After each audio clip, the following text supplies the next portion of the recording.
So sometimes I feel like, as a child, I should have invested a lot of time, maybe in music and acting, because I feel like those are the things that I always wanted to do. I have done I mean, a little bit of acting over the years, and I can play a little bit of music and stuff like that. But I mean, I've always when I was growing up, I've always admired musicians and art actors. Like, I was a big fan of the movies. I would just watch a whole lot of movies from all over the world. Like, I mean, Chinese movies, Hindi movies, movies from my region, Assamese movies, all kinds of movies. I mean, and then Hollywood movies. Obviously, they were like the staple for me. I watched a whole lot of Hollywood movies growing up, all kinds of genres, but particularly what I've realized is that the kind of genre that I'm more inclined towards, the kind of genre that I like is more like the action, thriller, comedy stuff. I like Wes Anderson movies. I like Christopher Nolan movies. I like Edgar Wright. I think his name is Edgar Wright. I'm a little confused.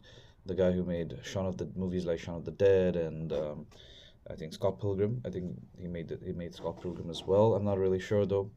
So I really like those movies, and then I also like Jackie Chan movies. I mean, they have been amazing movies. And then there's this Indian actor called Dev Anand.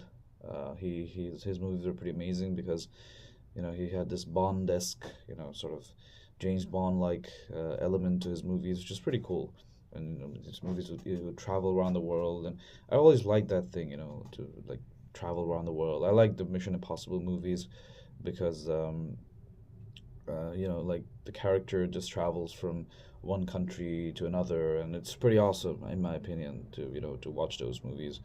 I really enjoy them every time. I mean, especially Mission Impossible 4 is one of my favorite movies, and then there's this one particular movie. It's called um, The Man from Earth. It's not an action movie, it's not a comedy movie, but it's a philosophical movie, and it's set right in a living room. That's it. That's the whole setting of the movie.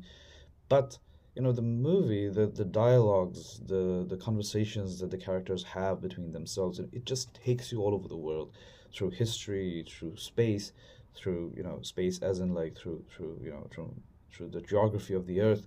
It's pretty incredible. Like, it's beautiful. It's one of the most beautiful films that I've watched. The movie may have some inaccuracies and stuff like that, but overall it gives you a beautiful feeling, and I really like it. And like lastly, I want to say, okay, I don't have time. Okay, maybe later.